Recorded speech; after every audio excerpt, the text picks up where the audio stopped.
ಇದೆಲ್ಲ ಶರಣ ತಂದೆ ತಾಯಿಗಳಿಗೂ ಶರಣಾರ್ಥಿಗಳು. ಬಸವ ತತ್ವದ ಅನುಯಾಯಿಗಳಿಗೆ ಬಹಳಷ್ಟು ತುಂಬಲಾರದ ನಷ್ಟ ಅಂದರೆ ಅಕ್ಕ ಅನ್ನಪೂರ್ಣವರ ನಿಧನ, ಲಿಂಗೈಕ್ಯ. ಅವರು ಈ ಬಸವ ತತ್ವವನ್ನು ಬೆಳೆಸುವ ಒಂದು ನಿಟ್ಟಿನಲ್ಲಿ ಸಾಕಷ್ಟು ಒಂದು ಸಾಧನೆಯನ್ನು ಮಾಡಿದ್ದಾರೆ. ನಮಗೂ ಗೊತ್ತು, ನಿಮಗೆಲ್ಲರಿಗೂ ಗೊತ್ತಿರೋದೆ. ಅವರು ರಾಷ್ಟ್ರೀಯ ಬಸವ ದಳದಲ್ಲಿ ಈ ಬಸವ ತತ್ವವನ್ನು ವಿಚಾರದ ಬಗ್ಗೆ ಆಗಿರ್ಬೋದು, ಅಧ್ಯಯನದ ಬಗ್ಗೆ ಆಗಿರ್ಬೋದು, ಶಿವಯೋಗದ ಬಗ್ಗೆ ಆಗಿರ್ಬೋದು, ಅವರು ಬಹಳಷ್ಟು ಕಲಿತಿದ್ದು ರಾಷ್ಟ್ರೀಯ ಬಸವ ದಳದಲ್ಲೇ.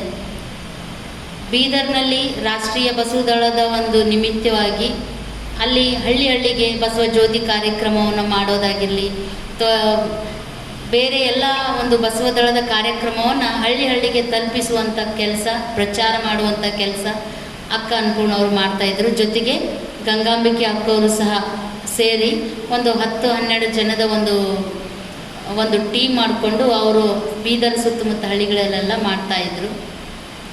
ತದನಂತರ ದಿನಗಳಲ್ಲಿ 2000 ಇಸ್ವಿಯಿಂದ ಸ್ವತಂತ್ರವಾಗಿ ಬಸವ ಸೇವಾ ಪ್ರತಿಷ್ಠಾನ ಅನ್ನೋ ಒಂದು ಟ್ರಸ್ಟನ್ನು ಮಾಡಿಕೊಂಡು ಸ್ವತಂತ್ರವಾಗಿ ಬಸವಾದಿ ಶಿವಶರಣರ ತತ್ವ ಸಿದ್ಧಾಂತವನ್ನು ಜನರಿಗೆ ತಿಳಿಸುವ ಕಾರ್ಯ ಮತ್ತು ಆಚರಣೆಯಲ್ಲಿ ಎಲ್ಲರೂ ಜನಗಳು ಆಚರಣೆಯವಂತರಾಗುವ ಹಾಗೆ ಮಾಡಿದಂತಹ ಒಂದು ಕೀರ್ತಿ ನಮ್ಮ ಅಕ್ಕ ಅನ್ನಪೂರ್ಣ ಅವರ ತಾಯಿಗೆ ಸಲ್ಲುತ್ತೆ.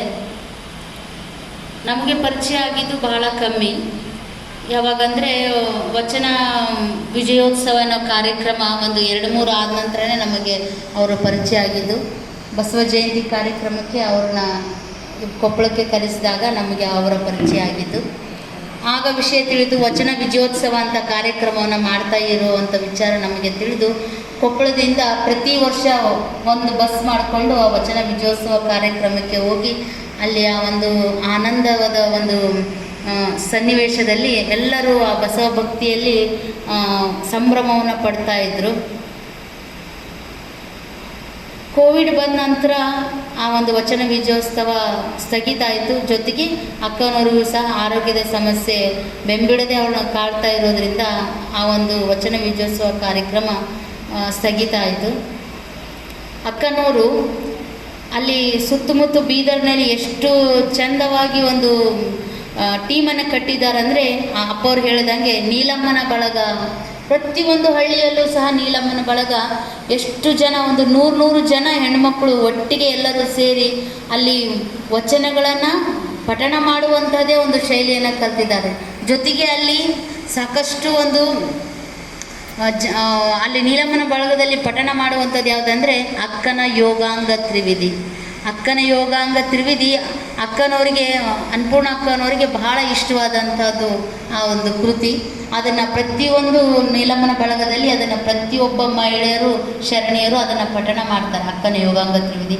ಮೊನ್ನೆ ಲಿಂಗೈಕ್ಯ ಕಾರ್ಯಕ್ರಮ ಹೋದಾಗ ನಾವು ಪ್ರಭುದೇವರು ಅದನ್ನೇ ಹೇಳಿಸಿದರು, ಅಕ್ಕನ ಇಷ್ಟವಾದ ಒಂದು ಯೋಗಾಂಗ ತ್ರಿವಿಧಿಯನ್ನು ನಾವೆಲ್ಲರೂ ಕೆಲವಿಷ್ಟು ನುಡಿಗಳನ್ನು ಹೇಳೋಣ ಅಂಥೇಳಿ ಅದನ್ನೇ ನಮ್ಮೆಲ್ಲರ ಕೈಯಿಂದಲೂ ಸಹ ಯೋಗಾಂಗ ತ್ರಿವಿಧಿಯನ್ನು ಹಾಡಿಸಿದರು. ಅಕ್ಕನವರು ಇನ್ನು ಹೇಳಬೇಕಂದ್ರೆ ಅವರು ಬಹಳಷ್ಟು, ನಾನು ಒಬ್ಬ ಪ್ರವಚನಕಾರರು ಅನ್ನೋ ಒಂದು ಯಾವುದೇ ಒಂದು ಗತ್ತು ಏನಿರಲಿಲ್ಲ. ಎಲ್ಲರ ಜೊತೆಗೂ ಎಷ್ಟು ಆತ್ಮೀಯವಾಗಿ ನಮ್ಮ ಜೊತೆಗೆಲ್ಲ ವ್ಯವಹರಿಸ್ತಿದ್ರಂದರೆ ನಮ್ಮ ಮನೆ ಹಿರಿಯ ಅಕ್ಕನ ಜೊತೆಗೆ ಮಾತಾಡ್ತಾ ಇದ್ದೀವಿ ಏನೋ ಅನ್ನೋಷ್ಟು ಮುಗ್ಧತೆಯಿಂದ ನಮ್ಮನ್ನೆಲ್ಲರನ್ನೂ ವಿಚಾರಿಸ್ತಾ ಇದ್ದರು. ನಾವು ಬೇರೆ ಊರಲ್ಲಿ ಎಲ್ಲಾದರೂ ನಾವು ಅವ್ರನ್ನ ಭೇಟಿ ಆದಾಗ ನಮ್ಮ ಟ್ರಸ್ಟಿನ ಎಲ್ಲ ಜನಗಳ ಬಗ್ಗೆ ಕೇಳ್ತಾಯಿದ್ರು, ಹೇಗಿದ್ದಾರೆ ಏನು ಅಂಥೇಳಿ ಸಾಕಷ್ಟು ಕಾಲ ನಮ್ಮ ಹೊತ್ತು ಮಾತಾಡ್ತಾ ಕೊಡ್ತಾಯಿದ್ರು. ಅದರಲ್ಲಿ ನಾನು ಕೇಳ್ಪಟ್ಟಿದ್ದೀನಿ, ವಚನ ವಿಜಯೋತ್ಸವಕ್ಕೆ ಹೋದರೆ ಕೊಪ್ಪಳದವರಿಗೆ ಅಂದರೆ ಭಾಳ ಪ್ರೀತಿ, ಎಲ್ಲರಿಗಿಂತ ಕೊಪ್ಪಳದವ್ರನ್ನ ಭಾಳ ಹಚ್ಕೊತಿದ್ರು. ಭಾಳ ವಿಶೇಷವಾಗಿ ಕಾಳಜಿ ಅಂದರೆ ಕೊಪ್ಪಳದವರಿಗೆ. ಅದು ಯಾಕೆ ಆ ರೀತಿ ಮಾಡ್ತಿದ್ರೋ ಗೊತ್ತಿಲ್ಲ, ಆದರೆ ಅವ್ರ ಮನಸ್ಸಲ್ಲಿ ಕೊಪ್ಪಳದವರಿಗೆ ಅಂದರೆ ಭಾಳ ವಿಶೇಷ ಸ್ಥಾನವನ್ನು ಕೊಟ್ಟಿದ್ದರು ಅಕ್ಕ ಅನ್ನಪೂರ್ಣ ತಾಯಿಯವರು. ಇಲ್ಲಿನೂ ಸಹ ನಮ್ಮ ಒಂದು ಗುರುಬಸವ ಮಹಾಮನೆ ಉದ್ಘಾಟನೆಗೂ ಅಕ್ಕನವರಿಗೆ ನಾವು ನಿಮ್ಮ ಉದ್ಘಾಟನೆ ನೀವೇ ಬರಬೇಕು ಅಂತ ಹೇಳಿ ನಾವು ಒಂದು 2 ತಿಂಗಳು ಮುಂಚೆ ಹೇಳಿದ್ವಿ. ಆಯಿತು ಬರ್ತೀನಿ ಅಂತೇಳಿ ನಮ್ಮ ಮನೆಯವರು ಕೇಳಿದಾಗ ಆಯ್ತಪ್ಪ ಬಂದು ಮಾಡಿಕೊಡ್ತೀನಿ ಅಂತ ಮಾತು ತಗೊಂಡಿದ್ರು. ಆದರೆ ಉದ್ಘಾಟನೆ ಯಾವಾಗ ಬಂತಂದರೆ ಅವರು ಪ್ರತಿ ವರ್ಷ ಫೆಬ್ರವರಿ ಚೆನ್ನ ಹುಣ್ಣಿಮೆಯಲ್ಲಿ ಅವರು ವಚನ ವಿಜಯೋತ್ಸವ ಕಾರ್ಯಕ್ರಮ ಮಾಡ್ತಾರೆ. ಆಗ ತುಂಬ ಅವರಿಗೆ ಕೆಲಸ ಇರುತ್ತೆ. ಯಾಕಂದರೆ ಹಳ್ಳಿಗೂ ಸಹ ಬಸವ ಜ್ಯೋತಿ ಅಂಥೇಳಿ ಜ್ಯೋತಿಯನ್ನು ತೊಗೊಂಡೋಗಿ ಕೊಟ್ಟು ಆ ವಚನ ವಿಜಯೋತ್ಸವ ಕಾರ್ಯಕ್ರಮ ಇದ್ದಾಗ ಆ ಹಳ್ಳಿಯಿಂದ ಆ ಜ್ಯೋತಿನ ಅವರು ತೊಗೊಂಬಂದು ಆ ವಚನ ವಿಜಯೋತ್ಸವ ಕಾರ್ಯಕ್ರಮದಲ್ಲಿ ಕೊಡಬೇಕು ಅಂತ ಒಂದು ಪರಿಪಾಠವನ್ನು ಅವ್ರು ಹಾಕ್ಕೊಟ್ಟಿದ್ರು. ಹಂಗೆ ಹಳ್ಳಿಗೂ ಅವರು ಸಂಚಾರ ಮಾಡಿ ಆ ಬಸವ ಜ್ಯೋತಿಯನ್ನು ಅವರಿಗೆ ಮುಂಚಿತವಾಗಿ ಕೊಟ್ಟು ನೀವೆಲ್ಲರೂ ವಚನ ವಿಜಯೋತ್ಸವಕ್ಕೆ ಬರ್ರಿ ಅಂತೇಳಿ ಆಹ್ವಾನವನ್ನು ಕೊಟ್ಟು ಬರ್ತಾಯಿದ್ರು. ಅಷ್ಟು ಗಡಿಬಿಡಿಯಿಂದ ಓಡಾಡುವಂಥ ಸಂದರ್ಭದಲ್ಲಿ ನಾನು ಮಾತು ಕೊಟ್ಟಿದ್ದೀನಿ ಅದಕ್ಕೆ ತಪ್ಪಬಾರ್ದು ಅಂಥೇಳಿ ಅಂಥ ಒಂದು ಸಂದರ್ಭದಲ್ಲಿ ಸಹ ನಮ್ಮ ಒಂದು ಕೊಪ್ಪಳಕ್ಕೆ ಬಂದು ಈ ಗುರುಬಸವ ಮಹಾಮನೆಯನ್ನು ಅವ್ರ ಕೈಯಿಂದನೇ ನಾವು ಉದ್ಘಾಟನೆ ಮಾಡಿಸಿದ್ವಿ. ಅವ್ರ ಕೈಯಿಂದನೇ ಇಷ್ಟಲಿಂಗ ಪೂಜಾ ಒಂದು ಕಾರ್ಯಕ್ರಮದ ಮೂಲಕ ಇದನ್ನು ಉದ್ಘಾಟನೆಯನ್ನು ಮಾಡಿದ್ದೀವಿ. ಇನ್ನೂ ಒಂದು ವಿಶೇಷ ಏನಂದರೆ, ನಾವು ವಚನ ವಿಜಯೋತ್ಸವದಲ್ಲಿ ಏನಂದರೆ ಮೊಟ್ಟ ಮೊದಲು ನಮಗೆ ಒಂದು ಕಾನ್ಸೆಪ್ಟ್ ಸಿಕ್ಕಿದ್ದು ವಚನ ಸಾಹಿತ್ಯಕ್ಕೆ ಪಟ್ಟ ಕಟ್ಟುವ ಒಂದು ಕಾರ್ಯಕ್ರಮವನ್ನು ಅವರಿಂದನೇ ಇದು ಪ್ರಾರಂಭ ಆಗಿದ್ದು. ಯಾಕಂದರೆ ರಾಷ್ಟ್ರೀಯ ಬಸವ ದಳದಲ್ಲಿ ಮಾಡ್ತಿದ್ರು, ಗುರುವಿಗೆ ಪಟ್ಟ ಕಟ್ಟೋದು ಅಂತೇಳಿ ಮಾಡ್ತಿದ್ರು. ಆದರೆ ವಿಶೇಷವಾಗಿ ಇವರು ಏನು ಮಾಡಿದ್ರು ಅಂದರೆ ವಚನ ಸಾಹಿತ್ಯಕ್ಕೆ ಪಟ್ಟ ಕಟ್ಟುವುದು ಅಂಥೇಳಿ ಎಷ್ಟು ವಿಜೃಂಭಣೆಯಿಂದ ಮಾಡ್ತಿದ್ರು ಅಂದರೆ ಅದಕ್ಕೊಂದು ತೇರು ಮಾಡಿ ಅದರಲ್ಲಿ ವಚನ ಸಾಹಿತ್ಯವನ್ನು ಇಟ್ಟು ಸಾವಿರಾರು ಜನ ಹೆಣ್ಮಕ್ಳು ಮತ್ತು ಶರಣರು ಎಲ್ಲರೂ ಸಹ ತಲೆ ಮೇಲೆ ವಚನ ಸಾಹಿತ್ಯನ ಇಟ್ಕೊಂಡು ವಿಜೃಂಭಣೆಯಿಂದ ಅದನ್ನು 1-2 ಕಿಲೋಮೀಟ್ರು ಅದು ಮೆರವಣಿಗೆಯನ್ನು ಮಾಡ್ತಾಯಿದ್ರು. ಅಷ್ಟು ಅದ್ಭುತವಾಗಿ ಆ ಒಂದು ಕಾರ್ಯಕ್ರಮ ನಡೀತು. ಎಲ್ಲ ಬಸವ ಭಕ್ತರಿಗೆ ಎಷ್ಟು ಆನಂದ ಅಂದರೆ 3 ದಿನ ಅವರು ಈ ಭೂಮಿ ಮೇಲೆ ಎತ್ತಿದ್ದಿಲ್ಲ. ಯಾಕಂದರೆ ಆ ಶರಣರ ಒಂದು ಪ್ರಭಾವದಲ್ಲಿ ತೇಲಾಡ್ತಾ ಇದ್ರು ಹೊರತು ಈ ಭೂಮಿಯ ಒಂದು ಯಾವ ಒಂದು ಜಂಜಾಟದಲ್ಲಿ ಅವ್ರು ತಲೆ ಇರ್ತಾ ಇರಲಿಲ್ಲ. ಅಷ್ಟು ಆನಂದವಾಗಿ ಆ ವಚನ ವಿಜಯೋತ್ಸವ ಕಾರ್ಯಕ್ರಮದಲ್ಲಿ ಪ್ರತಿಯೊಬ್ಬ ಶರಣರು ಅಲ್ಲಿ ಪಾಲ್ಗೊಳ್ತಾ ಇದ್ರು. ಅದೇ ರೀತಿ ದಾಸೋಹ ಸಹಿತ ಅಷ್ಟೇ ಅಚ್ಚುಕಟ್ಟಾಗಿ ಮಾಡ್ತಾಯಿದ್ರು ಅಕ್ಕನವರು. ಯಾರೊಬ್ರಿಗೂ ಸಹ ಯಾವುದೇ ರೀತಿ ತೊಂದರೆ ಆಗಲಾರ್ದಂಗೆ ಎಲ್ಲ ಕಡೆನೂ ಯಾವುದೇ ಗದ್ದಲಗಳಾಗಲಾರ್ದಂಗೆ ಒಂದು ದಾಸೋಹ ಪದ್ಧತಿ, ಆಮೇಲೆ ಎಲ್ಲ ಸಾವಿರಾರು ಜನ ಒಟ್ಟಿಗೆ ಗುರುವಚನ ಪಠಣ ಅನ್ನೋ ಒಂದು ಕಾರ್ಯಕ್ರಮ ಸಹ ಅಕ್ಕ ಅನ್ನಪೂರ್ಣವ್ರು ಮಾಡ್ತಾಯಿದ್ರು. ಸಾವಿರಾರು ಜನ ಪುಸ್ತಕವನ್ನು ವಚನ ಸಾಹಿತ್ಯದ ಪುಸ್ತಕವನ್ನು ಮುಂದಿಟ್ಕೊಂಡು ಒಂದೇ ದಾಟಿಯಲ್ಲಿ ಎಲ್ಲರೂ ಪಠಣ ಮಾಡೋದು. ಆನಂತರ ಸ್ವಲ್ಪ ಹೊತ್ತು ಕೆಲವೊಂದಿಷ್ಟು ವಚನವನ್ನು ಮನಸ್ಸಿನಲ್ಲೇ ಪಠಣ ಮಾಡೋದು. ಇಂಥ ಒಂದು ಅಭ್ಯಾಸವನ್ನು ಅಕ್ಕ ಅನ್ನಪೂರ್ಣ ತಾಯಿಯವರು ಅಲ್ಲಿ ಬೀದರ್ನ ಒಂದು ವಚನ ವಿಜಯೋತ್ಸವ ಕಾರ್ಯಕ್ರಮದಲ್ಲಿ ಅಳವಡಿಸಿಕೊಂಡಿದ್ರು. ಅದನ್ನು ಸಹ ಅಲ್ಲಿ ಅಷ್ಟೇ ಅಲ್ಲದೆ ಅದೇ ರೀತಿ ನಿತ್ಯ ನಿಮ್ಮ ಮನೆಯಲ್ಲಿ ಪಠಣ ಮಾಡುವ ಒಂದು ಪರಿಪಾಠವನ್ನು ಹಾಕ್ಕೊಡ್ರಿ ಅಂತೇಳಿ ಎಲ್ಲ ಬಸವ ಅಭಿಮಾನಿಗಳಿಗೆ, ಬಸವ ಭಕ್ತರಿಗೆ ಅಕ್ಕ ಅನ್ನಪೂರ್ಣ ಅವರು ಸಂದೇಶವನ್ನು ಕೊಟ್ಟಿದ್ರು. ಅದೇ ರೀತಿ ಪ್ರತಿಯೊಬ್ಬ ಶರಣರು ಸಹ ಅದೇ ರೀತಿ ಮಾಡ್ತಾ ಬಂದಿದ್ದಾರೆ. ಜೊತೆಗೆ ಅಕ್ಕ ಅನ್ನಪೂರ್ಣವರು ಅಲ್ಲಿ ಬೀದರ್ನಲ್ಲಿ ಆಶ್ರಮದಲ್ಲಿ ಇರೋದೇ ಕಮ್ಮಿ. ಯಾಕಂದರೆ ಅವರು ಒಂದೂರಿಂದ ಒಂದೂರಿಗೆ ಹಾಗೆ ಅವರ ಪ್ರವಚನಗಳು ನಿತ್ಯ ಇದ್ದೇ ಇರ್ತಿದ್ವು. ಈ ಊರದ ಇನ್ನೊಂದು ಊರು ಆ ಥರ ನಿತ್ಯ ಇರ್ತಿತ್ತು. ಅವ್ರಿಗೆ ಜರ್ನಿ ಕೂಡ ಭಾಳ ಆಗ್ತಿತ್ತು. ಅದರಿಂದ ಸಹ ಅವರ ಆರೋಗ್ಯದ ಸಮಸ್ಯೆಗೆ ಇದು ಒಂದು ಕಾರಣನೇ. ಪ್ರತಿನಿತ್ಯ ಜರ್ನಿ ಮಾಡಬೇಕು. ಅವ್ರಿಗೆ ಬೆನ್ನಿಂದು ಒಂದು ಪ್ರಾಬ್ಲಮ್ನೂ ಆಗಿತ್ತು ಅವ್ರಿಗೆ. ಯಾಕಂದರೆ ಪ್ರತಿದಿನ ಜರ್ನಿ ಮಾಡಿ ಅವ್ರಿಗೆ ಅದೊಂದು ಆರೋಗ್ಯ ಸಮಸ್ಯೆ. ಯಾಕಂದರೆ ಬಸವಣ್ಣವರ ಒಂದು ತತ್ವವನ್ನು ಬೆಳೆಸಬೇಕು, ನಾನು ಮುಟ್ಟಿಸ್ಬೇಕು, ಪ್ರತಿಯೊಂದು ಮನೆಗೂ ಮುಟ್ಟಿಸ್ಬೇಕು ಅನ್ನೋ ಅವರ ಹಂಬಲ, ತುಡಿತ, ಅದರಲ್ಲಿ ಅವರ ಆರೋಗ್ಯದ ಕಡೆ ಲಕ್ಷ್ಯನೇ ಕೊಡ್ತಿರ್ಲಿಲ್ಲ. ಮೊದಲು ನಾನು ಬಸವಣ್ಣನ ಒಂದು ತತ್ವವನ್ನು ಪ್ರಚಾರ ಮಾಡಬೇಕು, ಎಲ್ಲರ ಮನಸ್ಸಿನಲ್ಲಿ ಬಿತ್ತಬೇಕು, ಅಷ್ಟೇ ಆಕರ್ಷಕವಾಗಿ ಅವರು ಒಂದು ಪ್ರವಚನವನ್ನು ಸಹ ಮಾಡ್ತಾಯಿದ್ರು. ಅಷ್ಟು ಅದ್ಭುತವಾದ ಒಂದು ನಾವು ಒಂದು ಬಸವಗಿರಿ ಅಂತ ಹೆಸರೇನು ಕೊಟ್ರಲ್ಲ ಅದಕ್ಕೆ ತಕ್ಕಾಗೆ ಇದೆ. ಅದು ಬಸವಗಿರಿನೇ, ಸುತ್ತು ಕಾಡು, ಅಷ್ಟು ಅದ್ಭುತ, ಯಾವಾಗಲೂ ತಂಪಾದ ವಾತಾವರಣ. ಆ ಒಂದು ಸ್ಥಳಕ್ಕೆ ಹೋಗ್ಬಿಟ್ರೆ ಅಲ್ಲಿ ಬಿಟ್ಟು ಬರೋಕ್ಕೆ ಮನಸ್ಸೇ ಆಗಲ್ಲ. ಅಂಥ ಅದ್ಭುತವಾದ ಒಂದು ಬಸವಗಿರಿಯನ್ನು ಕಟ್ಟಿ ಅಲ್ಲಿ ಎಲ್ಲ ಭಕ್ತರಿಗೆ ವ್ಯವಸ್ಥಿತವಾಗಿ ಉಳ್ಕೊಳ್ಳೋಕೆ ಸಹ ಒಂದು ಭಕ್ತಿ ಭವನ ಅನ್ನೋದು ಸಹ ಒಂದು ಕಟ್ಟಿಸಿ ಪ್ರತಿಯೊಂದು ಜನಗಳಿಗೆ ಯಾರಿಗೂ ತೊಂದರೆ ಆಗಲಾರ್ದಂಗೆ ಅಚ್ಚುಕಟ್ಟಾಗಿ ಅವರು ಕಾರ್ಯಕ್ರಮವನ್ನು ಮಾಡ್ತಾಯಿದ್ರು. ಜೊತೆಗೆ ಅವರನ್ನು ನಂಬಿ ಬಂದಂಥ ಒಂದಿಷ್ಟು ತಂಡ ಇತ್ತು. ಒಂದು 5-6 ಜನ ಒಂದು ಸಾಧಕರಿದ್ದರು. ಅವ್ರಿಗೂ ಸಹ ಅವರು ಕಡೆಗಣಿಸಲಾರ್ದಂಗೆ ಅವರ ಒಂದು ಬಸವ ಭಕ್ತಿಯ ಹಂಬಲಕ್ಕೆ ತಕ್ಕ ಹಾಗೆ ಅವರಿಗೆ ಒಂದು ಜ್ಞಾನವನ್ನು ನೀಡುತ್ತಾ ಅವರೂ ಸಹ ತಮ್ಮಷ್ಟೇ ಮಟ್ಟಕ್ಕೆ ಅವ್ರನ್ನೂ ಸಹ ಬೆಳೆಸಿದ್ದಾರೆ. ಅದಕ್ಕೆ ಉದಾಹರಣೆ ಅಂದರೆ ಪ್ರಭುದೇವರು ನೀವು ನೋಡಿರೋ ಹಾಗೆ ಅವ್ರಿಗೂ ಸಹ ಒಂದು ಗೋಟಾದಲ್ಲಿ ಅವ್ರಿಗೂ ಒಂದು ಆಶ್ರಮ ಮಾಡಿ ಅವರು ಈ ಒಂದು ಸಾಧಕರಿದ್ದರು. ಮತ್ತು ಅದ್ರ ಜೊತೆಗೆ ಅಜಗಣ್ಣ ಅನ್ನೋರು ಸಹ, ಆಮೇಲೆ ಚನ್ನಬಸವಣ್ಣ ಅನ್ನೋರು, ಇವರೆಲ್ಲ ಭಾಳಷ್ಟು ಜನ ಇನ್ನೂ ಸಾಧಕರಿದ್ದಾರೆ ಅಲ್ಲಿ. ಆನಂತರ ಇನ್ನೊಂದು ವಿಶೇಷ ಅಂದರೆ ಬಸವಗಿರಿದು ಅಲ್ಲೊಂದು ಪೌರುಷ ಕಟ್ಟೆ ಅಂತ ಮಾಡಿದ್ದಾರೆ ಅಕ್ಕ ಅನ್ನಪೂರ್ಣವರು. ಆ ಪೌರುಷ ಕಟ್ಟೆಯಲ್ಲಿ ಹೆಂಗೆ ಬೆಳಗ್ಗೆ 6 ಗಂಟೆಯಿಂದ ಕಂಟಿನ್ಯೂ ಒಂದು ದಿನ ಪೂರ್ತಿಯಾಗಿ ಪ್ರತಿ ಕ್ಷಣ ಅಲ್ಲಿ ವಚನ ಪಠಣ ನಡೀತಾ ಇರುತ್ತೆ, ಪಾರಾಯಣ ನಡೀತಾ ಇರುತ್ತೆ. ಸ್ವಲ್ಪ ಬಿಡುವಿಲ್ದಂಗೆ ಅಲ್ಲಿ ಸುತ್ತಮುತ್ತ ಇರೋರು ಸಹ ಒಬ್ಬೊಬ್ಬರು ಒಂದೊಂದು ತಾಸು, ಮತ್ತೊಬ್ಬರು ಒಂದೊಂದು ತಾಸು ಕಂಟಿನ್ಯೂ ವಚನ ಪಠಣ ಆ ಒಂದು ಪೌರುಷ ಕಟ್ಟೆಯಲ್ಲಿ ನಡೆಯುವಂಥ ಒಂದು ಕಾರ್ಯವನ್ನು ಸಹ ಅಕ್ಕ ಅನ್ನಪೂರ್ಣವರು ಹಮ್ಮಿಕೊಂಡಿದ್ದಾರೆ. ಅದು ಅದ್ಭುತ. ನಾವು ಎಲ್ಲೂ ನೋಡಿಲ್ಲ, ಎಲ್ಲೂ ಕಾಣಲಾರ್ದಂಥ ವಿಚಾರಗಳನ್ನೆಲ್ಲ ಅವರು ಆ ಒಂದು ಸಾಧಿಸಿ ತೋರಿಸಿಕೊಟ್ಟಿದ್ದಾರೆ ನಮಗೆ. ಈ ರೀತಿ ತತ್ವವನ್ನು ನಾವು ಪ್ರಚಾರ ಮಾಡ್ಬೋದು, ಬೆಳೆಸ್ಬೋದು ಅನ್ನೋದನ್ನು. ಇನ್ನು ಅವ್ರ ಬಗ್ಗೆ ಹೇಳಬೇಕಂದ್ರೆ, ಆ ಒಂದು ವಚನ ವಿಜಯೋತ್ಸವ ಕಾರ್ಯಕ್ರಮಕ್ಕೆ ಅಣ್ಣಾ ಹಜಾರೆ ಅವ್ರನ್ನೂ ಸಹ ಅವರು ಕರೆಸಿದ್ರು.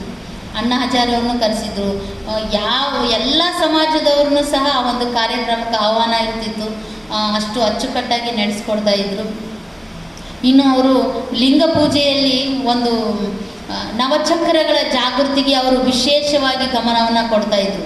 ನವಚಕ್ರಗಳ ಜಾಗೃತಿ ಹೆಂಗೆ ಮಾಡ್ಕೋಬೇಕು ಅನ್ನೋದು ಅವರ ಇಷ್ಟಲಿಂಗ ಪೂಜೆಯಲ್ಲಿ ಅದು ಒಂದು ಭಾಗವೇ ಆಗಿರ್ತಿತ್ತು.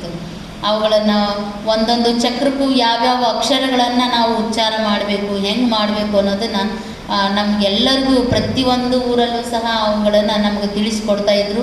ಜೊತೆಗೆ ಭಜನೆಗೂ ಸಹ ಅವರು ಬಹಳಷ್ಟು ಪ್ರಾಮುಖ್ಯತೆಯನ್ನು ಕೊಟ್ಟಿದ್ದರು. ಯಾಕಂದರೆ ಆ ಭಜನೆಯಿಂದ ಸಹ ಆ ವ್ಯಕ್ತಿ ಆ ಒಂದು ಅವನಲ್ಲಿರುವಂಥ ಭಕ್ತಿಯ ಒಂದು ಪ್ರಭಾವದಲ್ಲಿ ಅವನು ಒಳಪಡೋದಕ್ಕೆ ಆ ಭಜನೆ ಸಂಗೀತನೂ ಬಹಳ ಮುಖ್ಯವಾದ ಪಾತ್ರ ವಹಿಸುತ್ತೆ.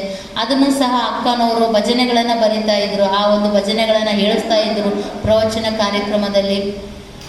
ನಮ್ಮ ಈ ಒಂದು ಗುರುಬಸವ ಮಹಾಮನೆ ಅವ್ರ ಕೈಯಿಂದ ಉದ್ಘಾಟನೆ ಆಗಿದೆ ಅನ್ನೋದು ನಮಗೊಂದು ಅದೊಂದು ರೀತಿ ಹೆಮ್ಮೆಯ ವಿಷಯ, ಹೆಮ್ಮೆಯ ವಿಚಾರ. ಇನ್ನು ಅವರು ಇನ್ನೂ ಸಾಕಷ್ಟು ಹೋರಾಟವನ್ನು ಮಾಡಿದ್ದಾರೆ. ಗುಲ್ಬರ್ಗದಲ್ಲಿ ಒಂದು ವಿಶ್ವವಿದ್ಯಾಲಯಕ್ಕೆ ಚನ್ನಬಸವಣ್ಣ ಅಂತ ನಾಮಕರಣಕ್ಕೆ ಅವರು ಸಹ ಸಾಕಷ್ಟು ಹೋರಾಟವನ್ನು ಮಾಡಿದ್ದಾರೆ. ಅದನ್ನು ಆಗಬೇಕು ಅಂತೇಳಿ ಧರಣಿ ಎಲ್ಲ ಕುಳಿತು ಅದೆಲ್ಲ ಹೋರಾಟವನ್ನು ಮಾಡಿದ್ದಾರೆ. ನಂತರ ಇನ್ನೂ ಒಂದು ವಿಶೇಷ ಹೇಳಬೇಕಂದ್ರೆ, ಲಿಂಗಾಯತ ರ್ಯಾಲಿ ಆಗಬೇಕಾದ್ರೆ ಮೊಟ್ಟ ಮೊದಲಾಗಿದ್ದು ಬೀದರ್ನ ನಗರದಲ್ಲಿ. ಅದು ಅಕ್ಕ ಅನ್ನಪೂರ್ಣವರ ನೇತೃತ್ವದಲ್ಲಿ ಮೊಟ್ಟ ಮೊದಲು ಎಲ್ಲ ಲಿಂಗಾಯತರನ್ನ ಒಟ್ಟುಗೂಡಿಸಿ ನಾವು ಈ ಲಿಂಗಾಯತ ಸ್ವತಂತ್ರ ಧರ್ಮ ಅಂತ ಹೋರಾಡಬೇಕು ಅಂತೇಳಿ ಮೊದಲು ಅದನ್ನು ಮಾಡಿದವರೇ ನಮ್ಮ ಅಕ್ಕ ಅನ್ನಪೂರ್ಣ ತಾಯಿಯವರು. ಮೊದಲು ಬೀದರಿಂದ ಪ್ರಾರಂಭ ಆಯಿತು. ಅಲ್ಲಿಂದ ಎಲ್ಲ ಜಿಲ್ಲೆಗಳಲ್ಲೂ 5 ಲಕ್ಷಕ್ಕೂ ಹೆಚ್ಚು ಲಿಂಗಾಯತರು ಸೇರಿ ಆ ಒಂದು ಲಿಂಗಾಯತ ಧರ್ಮ ಸ್ವತಂತ್ರ ಧರ್ಮ ಮಾಡಿ ಅಂತೇಳಿ ಘೋಷಣೆ ಮಾಡ್ತಾ ದಿಕ್ಕಿನಿಂದ ಸಹ ಒಂದು ಬಸವ ಧ್ವಜವನ್ನು ಹಿಡಿದು ಆ ಒಂದು ಬೀದರ್ ಗ್ರಾಮಕ್ಕೆ ಬಂದು ಎಲ್ಲ ಬಸವಾಭಿಮಾನಿಗಳು ಲಿಂಗಾಯತ ಸ್ವತಂತ್ರ ಧರ್ಮ ನಮ್ಮ ಗುರು ಬಸವಣ್ಣನವರು ಅನ್ನೋ ಒಂದು ಘೋಷದಿಂದ ಕಟ್ಟಿವೆವು ನಾವು ಕಲ್ಯಾಣ ರಾಜ್ಯ ಕಟ್ಟುವೆವು ಅನ್ನೋ ಘೋಷಣೆ ಮಾಡುತ್ತಾ ಇಡೀ ಊರಿನ ತುಂಬ ಬಸವಧ್ವಜವನ್ನು ಎತ್ತಿ ಹಿಡುವಂಥ ಕೆಲಸವನ್ನು ಅದರ ಒಂದು ರೂವಾರಿಯಾಗಿದ್ರು ಯಾರಂದರೆ ಅಕ್ಕ ಅನ್ನಪೂರ್ಣ ತಾಯಿಯವರು. ಇನ್ನೂ ಅದ್ಭುತವಾದ ಅವ್ರ ಹತ್ರ ಆಲೋಚನೆಗಳಿದ್ವು, ಯೋಜನೆಗಳಿದ್ವು. ಆದರೆ ಅದು ನಮ್ಮ ದುರಾದೃಷ್ಟ ಅಂತ ಹೇಳಬೇಕು, ಏನು ಬಸವಣ್ಣವರು ಕಸಿದ್ಕೊಂಡು ಬಿಟ್ರು ಅಂತ ಹೇಳಬೇಕು. ಅವರ ಒಂದು ಆರೋಗ್ಯ ಸಮಸ್ಯೆಯನ್ನು ಕೊಟ್ಟು ಅಂಥ ಅನೇಕ ವಿಚಾರಗಳನ್ನು ಅದನ್ನು ಅಲ್ಲಿಗೆ ಕುಂದಿಸಿಬಿಟ್ರು. ಯಾಕಂದರೆ ಇವತ್ತು ಎಷ್ಟು ಮಟ್ಟಿಗೆ ಬೆಳೆದಿತ್ತು ಅಂದರೆ ಬಸವ ತತ್ವ ಅಂದರೆ ರಾಷ್ಟ್ರೀಯ ಬಸವ ದಳದಲ್ಲಿ ನಂತರ ಇರೋದೇ ನಮ್ಮ ಬೀದರ್ ಬಸವ ಸೇವಾ ಪ್ರತಿಷ್ಠಾನ ಅನ್ನೋ ಮಟ್ಟಿಗೆ ಅದು ಬೆಳೀತು. ಅಷ್ಟು ಅದ್ಭುತವಾಗಿ ಬೆಳೀತು. ಆದರೆ ಯಾಕೆ ಬಸವಣ್ಣವರು ಅದನ್ನು ಉಳಿಸ್ಕೊಂಡು ಬೆಳೆಸ್ಕೊಂಡು ಹೋಗಲಿಲ್ಲ? ಈ ನಡುವೆ ಇವರ ಆರೋಗ್ಯ ಸಮಸ್ಯೆಯನ್ನು ಕೊಟ್ಟು ನಮ್ಮನ್ನೆಲ್ಲ ಅನಾಥರು ಮಾಡಿಬಿಟ್ರಲ್ಲ. ಮತ್ತು ಆ ಒಂದು ಎಲ್ಲರ ಹತ್ರ ಇದೆ, ಆ ಶಕ್ತಿ ಇದೆ ಮಾಡಬೇಕು ಅನ್ನೋದು. ಆದರೆ ಆ ಒಬ್ಬ ನೇತೃತ್ವ ಅನ್ನೋದು ಬಹಳ ಮುಖ್ಯ ಆಗುತ್ತೆ. ಆ ನೇತೃತ್ವದಿಂದ ಅವರೆಲ್ಲ ಮನಸ್ಸಿನಲ್ಲಿರುವಂಥ ಶಕ್ತಿ ಅದಕ್ಕೆ ಸ್ಫೂರ್ತಿ ಕೊಟ್ಟು ಮುನ್ನಡೆಸುವಂಥ ನೇತೃತ್ವ ವಹಿಸ್ಕೊಳ್ಳೋದಿದೆಯಲ್ಲ, ಅದು ಬಹಳ ದೊಡ್ಡ ವಿಷಯ, ದೊಡ್ಡ ಸಾಧನೆ ಅದು. ಅಂಥ ಒಂದು ಸಾಧನೆಯನ್ನು ಮಾಡಿದಂಥ ಅಕ್ಕ ಅನ್ನಪೂರ್ಣ ತಾಯಿಯವರು ಇನ್ನಿಷ್ಟು ದಿನಗಳು ಆಯಿತು, ಆರೋಗ್ಯ ಸಮಸ್ಯೆ ಆಯಿತಾ ಬರಲಿ. ಆದರೆ ಇನ್ನೊಂದು 20-30 ವರ್ಷ ನಂತರ ಬಂದಿದ್ದರೆ ಇನ್ನಿಷ್ಟು ಈ ಒಂದು ನಾವು ಎಲ್ಲ ಬಸವಾಭಿಮಾನಿಗಳು ಅವರ ಒಂದು ಆದರ್ಶದಲ್ಲಿ ಆ ಒಂದು ಬಸವ ತತ್ವದ ಕಾರ್ಯಕ್ರಮಗಳಲ್ಲಿ ಪಾಲ್ಗೊಂಡು ಇನ್ನೂ ಹೆಚ್ಚಿನ ಒಂದು ಜಾಗೃತಿಯನ್ನು ನಾವು ಪಡಿತಾ ಇದ್ವಿ. ಬಸವಣ್ಣವರ ಒಂದು ತತ್ವ ಸಿದ್ಧಾಂತಗಳನ್ನು ನಾವು ಅಳವಡಿಸ್ಕೊಂಡು ಪ್ರಚಾರ ಮಾಡೋದಕ್ಕೆ ಅನುಕೂಲ ಆಗಿತ್ತು. ಆದರೆ ಅಪ್ಪ ಬಸವಣ್ಣವರು ಇದು ಒಂದು ಅವರ ಆರೋಗ್ಯ ಸಮಸ್ಯೆ ಇನ್ನಿಷ್ಟು ಮುಂದೆ ಹೂಡಿದ್ರೆ ಭಾಳ ಚೆನ್ನಾಗಾಗ್ತಿತ್ತು ಅನ್ನೋದು ನನ್ನ ಆಶಯ. ಇದನ್ನು ನಮ್ಮ ದುರದೃಷ್ಟ ಅಂತಲೇ ಹೇಳಬೇಕು. ಯಾಕಂದರೆ ಅಂಥ ಒಂದು ವ್ಯಕ್ತಿ ಇನ್ನೂ ಏನೋ ಬಸವಣ್ಣವರು ಏನು ಮಾಡಿದ್ರು, ಅವರು ಬಸವ ತತ್ವನೇ ಬೆಳೆಸ್ತಾ ಇದ್ರಲ್ಲ, ಅವ್ರಿಗೆ ಯಾಕೆ ಈ ರೀತಿ ಮಾಡಿದರು? ಈಗ ನೋಡಿ ಮೊಟಕುಗೊಳಿಸ್ದಂಗೆ ಆಗ್ಬಿಡ್ತು. ಚಿಗಿದ ಮೇಲೆ ಕಟ್ ಮಾಡಿದ್ರೆ ಹೆಂಗಾಗುತ್ತೆ ಚಿಗುರನ್ನ? ಆ ರೀತಿ ನಾವು ಅವರೊಂದು ನೇತೃತ್ವದಲ್ಲಿ ಎಂತೆಂಥ ಕಾರ್ಯಕ್ರಮಗಳು ಆಗ್ತಾ ಇದ್ವು, ಅವುಗಳನ್ನ ಒಂದು ದುರಾದೃಷ್ಟನೇ ಅನ್ಬೇಕು ನಮ್ಮದು. ನಾವೆಂಥ ಕರ್ಮ ಮಾಡಿದ್ದೀವಿ. ಈ ಒಂದು ಅಕ್ಕ ಅನ್ಪೂರ್ಣ ಅವ್ರನ್ನ ನಾವು ಕಳ್ಕೊಂಡು ಅಂದರೆ ಬಹಳಷ್ಟು ತುಂಬಲಾರದ ನಷ್ಟ ಅಂತಾರೆ. ನಿಜಕ್ಕೂ ಬಸವ ಭಕ್ತರಿಗೆ, ಬಸವಾಭಿಮಾನಿಗಳಿಗೆ, ಲಿಂಗಾಯತ ಧರ್ಮ ಸ್ವತಂತ್ರ ಧರ್ಮ ಮಾಡಬೇಕು ಅನ್ನೋ ಒಂದು ತುಡಿತ ಇರುವಂಥ ಪ್ರತಿಯೊಬ್ಬ ವ್ಯಕ್ತಿಗೂ ಸಹ ಇದು ತುಂಬಲಾರದ ನಷ್ಟ. ಇಂಥ ನಷ್ಟ ನಮಗೆ ಮುಂದೆ ಇದನ್ನು ತುಂಬುವಂಥ ಶಕ್ತಿಯನ್ನು ಇಂಥ ಸಾಧಕರನ್ನು ಇನ್ನೂ ಬಸವಣ್ಣವರು ನಮಗೆ ಪರಿಚಯ ಮಾಡಿಕೊಟ್ಟು ಇದನ್ನು ಇನ್ನೂ ಎತ್ತರಕ್ಕೆ ಬೆಳೆಯುವಂಥ ಒಂದು ಕಾರ್ಯವನ್ನು ಬಸವಾದಿ ಶರಣರು ಮಾಡಬೇಕು. ಇನ್ನೂ ಹೇಳ್ತಿದ್ರು ಅಕ್ಕವರು, ನನಗೆ ಮುಕ್ತಿ ಆಗಲ್ಲ, ನಾನು ಮುಕ್ತಿ ಹೊಂದಲ್ಲ, ನನಗೆ ಮುಕ್ತಿ ಬೇಕಾಗಿಲ್ಲ, ನಾನು ಮತ್ತೆ ಹುಟ್ಟಿ ಬಂದು ಅದು ಬಸವ ಭಕ್ತರ ಮನೆಯಲ್ಲೇ ಹುಟ್ಟಿ ಬಂದು ಬಸವಣ್ಣವ್ರ ಕಾರ್ಯಗಳನ್ನು ಮತ್ತೆ ಮಾಡೋಕ್ಕೆ ಶುರು ಮಾಡ್ತೀನಿ, ನಾನು ಮುಕ್ತಿ ಬೇಕಾಗಿಲ್ಲ ಅಂತಲೇ ಅವರು ಹೇಳ್ತಾ ಇದ್ರಂತೆ. ಅದೇ ರೀತಿ ಅಕ್ಕವರು ಇನ್ನೊಮ್ಮೆ ಹುಟ್ಟಿ ಬರಲಿ, ಬಸವ ಭಕ್ತಿಯನ್ನು ಇನ್ನಿಷ್ಟು ಈಗ ಎಷ್ಟು ಮಾಡಿದ್ರು 10ರಷ್ಟು ಅದರ ಜಾಗೃತಿಯನ್ನು ಮೂಡಿಸುವಂಥ ಕೆಲಸ ಅವರ ಕೈಯಿಂದ ಆಗಲಿ ಅಂತ ಹೇಳ್ತಾ ಇಷ್ಟೊತ್ತು ನನಗೆ ಮಾತನಾಡೋದಕ್ಕೆ ಅವಕಾಶ ಮಾಡಿಕೊಟ್ಟಂಥ ಎಲ್ಲರಿಗೂ ಶರಣಾರ್ಥಿ ಹೇಳ್ತಾ ಇನ್ನೊಂದು ವಿಚಾರ